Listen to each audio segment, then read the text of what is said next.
Hello guys, welcome back to the terrifying tales. आज हम जिस स्टोरी के बारे में बात करने वाले हैं उसे सुनकर आपका दिल दहल जाएगा। आप भी एक बार ज़रूर सोचेंगे सफ़र करने से पहले। 13 जून 2025 एक नॉर्मल सी दोपहर थी अहमदाबाद में। आसमान बिल्कुल साफ था, धूप निकली हुई थी। सरदार वल्लभ भाई पटेल इंटरनेशनल एयरपोर्ट पे कुछ लोग बोर्डिंग कर रहे थे एयर इंडिया 171 लंदन के लिए। ये बोइंग 787 ड्रीम लाइनर थी, मॉडर्न एयरक्राफ्ट, सेफ, रिलायबल। ये सिर्फ एक रेगुलर फ्लाइट नहीं थी। हर पैसेंजर के साथ कुछ सपने, कुछ प्लान जुड़े थे। कोई अपने फैमिली से मिलने जा रहा था, तो कोई जॉब इंटरव्यू के लिए, और कुछ स्टूडेंट अपनी स्टडीज़ के लिए। टोटल 242 लोग थे इस प्लेन में। 230 passenger, 10 crew member, 2 pilots. Flight ने दिन के 1:38 पर टेक ऑफ किया। सब कुछ नॉर्मल लग रहा था, लेकिन कुछ ही मिनट बाद सब कुछ बर्बाद हो गया। प्लेन सिर्फ 600 फीट तक ही चढ़ पाया था, फिर अचानक नीचे गिरने लगा। आई विटनेस ने कहा कि प्लेन हवा में टिक नहीं पा रहा था। कुछ ही पल बाद वो अचानक क्रैश कर गया। एक रेसिडेंशियल बिल्डिंग यानी एक हॉस्टल जो एक मेडिकल कॉलेज के पास मेघानी एरिया में था। लंच टाइम था, बहुत सारे स्टूडेंट कैंटीन में बैठे हुए थे। क्रैश इतना तेज़ी से हुआ कि किसी को रिएक्ट करने का मौका ही नहीं मिला। फ्लाइट में इतना तेज़ ब्लास्ट हुआ कि पूरी बिल्डिंग में आग लग गई। पूरा एरिया धुएं से भर गया। जो लोग नीचे थे उन्हें भागने तक का मौका नहीं मिला। फायर फाइटर्स और हॉस्पिटल के डॉक्टर्स तुरंत मदद के लिए भागे, लेकिन बचाने के लिए कुछ बचा ही नहीं था। इनिशियल स्टेटमेंट के मुताबिक 300 लोगों की जान गई, जिसमें 242 लोग प्लेन में थे और 50 से 60 लोग ज़मीन पर। पैसेंजर में ब्रिटिश, कनाडियन, पुर्तगीज़ और बाकी सब इंडियन लोग थे। वर्कर्स पूरे एरिया में बिखरे हुए थे। बॉडीज जली हुई, यहाँ तक कि पहचानना भी मुश्किल था। रेस्क्यू टीम लगातार काम कर रही थी, लेकिन फायर ने सब कुछ डिस्ट्रॉय कर दिया था। कुछ चीख रहे थे तो कुछ चुपचाप खड़े थे, क्योंकि उनके पास रोने और खोने को तो कुछ बचा ही नहीं था। लंदन एयरपोर्ट पर रिलेटिव वेट कर रहे थे, कुछ फूलों के साथ तो कुछ वेलकम साइंस के साथ। लेकिन उनको क्या पता था कि जो लोग सफ़र के लिए निकले हैं उनकी ज़िंदगी का ही सफ़र ख़त्म हो गया। ये इंडिया का सबसे बड़ा एक एयर डिजास्टर बन गया। ये सिर्फ क्रैश की कहानी नहीं थी, ये सवालों की कहानी थी कि आखिर गलती कहाँ हुई। ये प्लेन बोइंग 787 ड्रीम लाइनर काफ़ी स्ट्रांग और सेफ्टी के लिए जाना जाता है। पहले कभी इस तरीके का क्रैश नहीं हुआ इस मॉडल के साथ, और प्लेन भी पुराना नहीं था। 2014 में एयर इंडिया को मिला था। नॉर्मली जेट 30 साल चलते हैं, इसको तो सिर्फ 10 ही साल हुए थे। पायलट भी एक्सपीरियंसफुल थे।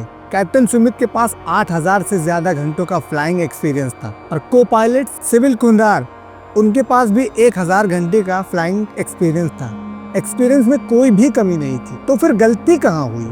टेकअप के कुछ ही मिनट बाद पायलट ने ATS को मेड ए कॉल दिया। ये कॉल एक इमरजेंसी सिग्नल होता है। वो ये बताना चाह रहे थे कि कुछ गड़बड़ है, लेकिन जब तक ATS ने उन्हें कॉल बैक किया तो कोई रिस्पांस नहीं मिला। शायद तब तक प्लेन क्रैश हो चुका था। फ्लाइट ट्रैकिंग डाटा के मुताबिक प्लेन सिर्फ 625 ही चढ़ पाया था। उसके बाद बहुत ही तेज़ी से नीचे आने लगा। ये बहुत ही सोचने वाली बात है, क्योंकि नॉर्मली फ्लाइट्स कुछ ही मिनट में हज़ारों फीट की ऊंचाई पार कर लेते हैं, लेकिन ये 1000 क्रॉस भी नहीं कर पाया था। एक्सपर्ट अब कुछ पॉसिबल रीज़न देख रहे हैं कि आखिर ये कैसे हुआ और क्यों हुआ। सबसे ज़्यादा लाइकली रीज़न होता है दोनों इंजन का फेल होना।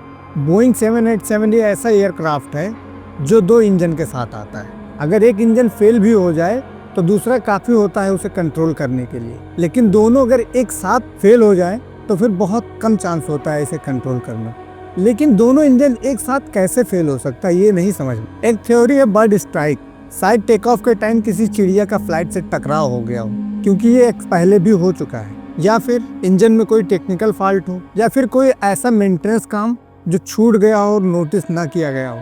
एक और रीजन हो सकता है एयरक्राफ्ट में बहुत ही ज्यादा वेट, या फिर फ्यूल लोडिंग में गलती हुई हो। क्या फ्लैप जो लिफ्ट देते हैं प्लेन को टेक ऑफ के टाइम, वो सही तरीके से सेट नहीं थे? ये छोटी छोटी गलतियां बहुत ही बड़ा हादसा बन सकती है, स्पेशली जब प्लेन ग्राउंड के इतने करीब हो। और हाँ, पायलट एरर भी एक पॉसिबिलिटी है। क्या कॉकपिट में कोई कंफ्यूजन हुआ? क्या सिस्टम प्रॉपरली सेट नहीं था? क्या सिचुएशन समझने में उन्हें देर हो गई? अभी कुछ कंफर्म नहीं है। ब्लैक बॉक्स को रिकवर कर लिया गया है। फ्लाइट डाटा रिकॉर्ड्स और कॉकपिट वॉइस रिकॉर्ड ये बता सकता है कि पायलट ने क्या बोला, इंस्ट्रूमेंट ने क्या बताया और इंजन किस टाइम फेल हुआ। अभी एनालाइज में टाइम लगेगा, लेकिन अब बोइंग पर भी सवाल उठने लगे हैं। एक इंजीनियर ने कहा कि जब प्लेन पुराना हो जाता है तो फटिग के टाइम फ्लॉस क्रैक बन जाता और क्रिटिकल मोमेंट पे ये फेल हो जाता। ये वाला प्लेन 10 साल से फ्लाई कर रहा था। क्या कोई छुपी हुई वीकनेस थी जो अब सामने आई?